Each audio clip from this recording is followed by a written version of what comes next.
Splendid Cartoon Yoruba.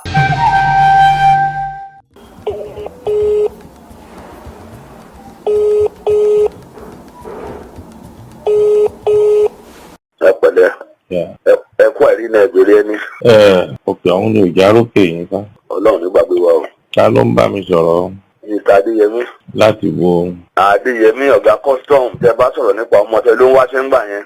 Okay. Ẹ mọ̀ pé mo sọ fún yín ńgbà yẹn pé mò ń lọ course. Okay. Mo ṣe lọ sí course tí mo dé, fortunately I was promoted and transferred simultaneously. Okay. Mo ti di assistant controller ní custom nísìn. Tìjú ìrókò àbí ti bó? Niger State mo wà ń ṣe mini commandant on Niger State mo wà ní Minna. Adúpẹ́ fọlọ́run. Tọ́ mo lọ́mọ tẹ sọ̀rọ̀ nípa ẹ̀ nígbà yẹn mo ní ṣó ti ríṣẹ́ ni. Ó ti ríṣẹ́ bẹ̀ tí iṣẹ́ torí ẹ bá lè bá wa ẹ̀pọ̀ ẹ̀ sí custom àdá. Mo lóore ọ̀fẹ́ láti ràn yín lọ́wọ́ báyìí ló jẹ́ kí n pè yín. Okay. Because as I'm talking to you, we are doing an internal replacement exercise in my place. Okay. You know, we're in the first quarter of the year. Yes. Àwọn òṣìṣẹ́ wa kọ̀ọ̀kan who died of timely death while they are still in active service. Okay. Àtàwọn tó yẹ pé nítorí àìlera ara wọn, they cannot cope with the terms of services, they were summarily lay off and paid. Okay. So ní wọ́n gbà tẹ́ pé àwọn tó were affected wọn ní wọn controller general wá sí fún wọn ní go ahead láti replace wọn. Okay. So we are doing this exercise within the jurisdiction of the state command. Okay. Ọ̀rọ̀ ravaging pandemic COVID-19 tó wà nílẹ̀ ní ó jẹ́ ká publicize ẹ̀ nínú media àtàdégbé sórí afẹ́fẹ́. Èrò tí ẹ máa pọ̀ jù.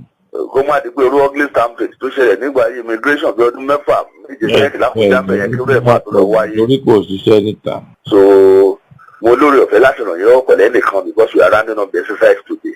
Okay. So ẹ máa fọmọ náà ní nọ́mbà mi nísìnyí ẹni kó pè mí. Okay. So that màá lè gba àwọn particulars ẹ̀ tí n bá ti gba àwọn particulars ẹ̀ tán ó máa ṣe registration ló dẹ̀ máa gba form. Okay. The registration is 10,000 naira while the form sells for 15,500. Okay. You know, it's a direct employment whereby they are not passing through any screening except for the accreditation and the medical fitness. Yeah. So ẹ ti ti fún ní nọ́mbà mi báyìí ní kó pè mí. Ẹ ṣé gan. Aráàlú wo ni yín papọ̀? Èmi ọmọ Oǹdó ni mí. Oǹdó òkè. Àwọn fámìlì yín tó ń wáṣẹ́ pọ̀ gan tẹ́ ẹ̀ ṣiṣẹ́ fún wọn. Kí ló dé tẹ́ fẹ́ bẹ̀rẹ̀? Mo ti fún wọn níṣẹ́. Ẹ̀yin gángan ò níṣẹ́. Ayé bàbá ẹ̀ ò ní dáa. Splendid Cartoon Yoruba. Àwàdà tí ò lẹ́gbẹ́.